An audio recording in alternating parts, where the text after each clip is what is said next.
آغاز کر رہی ہوں حماد، آپ کی جانب آ رہی ہوں. سب سے پہلے یہ جو خط ہے اس میں جو کنسرنز ریز کیے گئے ہیں آپ سمجھتے ہیں ویلڈ ہیں؟ اور پھر خاص طور پر انہوں نے جو جوڈیشل کمیشن آف پاکستان کی تشکیل 9 پر جو سوال اٹھایا ہے کہ اس کی آئینی حیثیت پر بھی ایک کہیں نہ کہیں سوالیہ نشان ہے.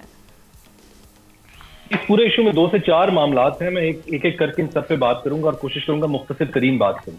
سب سے دیکھیے پہلی بات تو یہ ہے کہ عمومی اصول یہی ہوتا ہے اور یہی اصول ہونا چاہیے اور پریکٹس اینڈ پروسیجر رول میں یہی اس کا حصہ بھی بنایا گیا ہے کہ جو مقدمہ پہلے آتا ہے اس کو پہلے سنا جانا چاہیے، اس کا پہلے حل نکالنا چاہیے، اس پہ فیصلہ پہلے دینا چاہیے. لیکن کچھ معاملات ایسے ہوتے ہیں جن میں باری کا انتظار نہیں کیا جا سکتا، اور اگر آپ انتظار کرتے ہیں اور اس میں جو تاخیر ہوتی ہے تو وہ ناانصافی کے مترادف سمجھی جاتی ہے. نہ صرف ناانصافی کے مترادف سمجھی جاتی ہے بلکہ اس کی وجہ سے جو مزید قانونی پیچیدگیاں پیدا ہو جاتی ہیں کچھ ایسی جن کا حل نکالنا مشکل ہو جاتا ہے.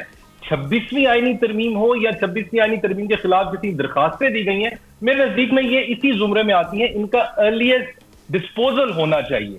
اب اس سلسلے میں جو بات سب سے سوال اٹھایا جا رہا ہے کہ کیا آیا عدالت کے پاس دائرہ اختیار بھی ہے کہ وہ اس ترمیم کا جائزہ لے سکے، جوڈیشلی ریویو کر سکے. اس سلسلے میں آرٹیکل 239 کو ریفر کیا جاتا ہے جس میں لکھا گیا ہے کہ کسی بھی ترمیم کو چیلنج نہیں کیا جائے گا. میں پہلے یہ بتاتا چلوں کہ یہ جو 239 آرٹیکل ہے اس کی موجودہ شکل جو آئین میں ہمیں دی گئی ہے وہ 1985 میں ضیاء صاحب کے دور میں ہمارے ملک کو تحفہ دیا گیا تھا. اور اس وقت حکومت جو اس کا سہارا لیتی دکھائی دے رہی ہے یا اس کے حامی جو اس کا سہارا لیتے دکھائی دے رہے ہیں ان کو یاد کراتا چلوں کہ جو ہمارے پچھلے چیف جسٹس تھے جن کے لیگل ایکیومن سے حکومت اور ان کے حامی اکثر مانتے تھے ان کو، وہ عامر کے وقت کے بنائے گئے قانون کا بڑا تنقیدی جائزہ لیتے تھے. ایک بات تو یہ ہو گئی. 2015 میں بہرحال یہ طے پا چکا ہے کہ عدالت کے پاس صرف 2 بنیاد ہیں جس کو سامنے رکھتے ہوئے کسی بھی ترمیم کو چیک کیا جا سکتا ہے، جانچا جا سکتا ہے. پہلے تو اس میں یہ بات ہوتی ہے کہ کیا پروسیجرلی تمام لوازمات جو آئینی طور پر ضروری قرار دیے گئے ہیں کیا وہ ان کو پورا رکھا گیا ہے یا نہیں رکھا گیا. دوسری بات یہ دیکھی جاتی ہے کہ کوئی سبسٹینٹیو چینج تو نہیں کیا جا رہا، بنیادی ڈھانچے میں آئین کے کوئی فرق تو نہیں ڈالا جا رہا.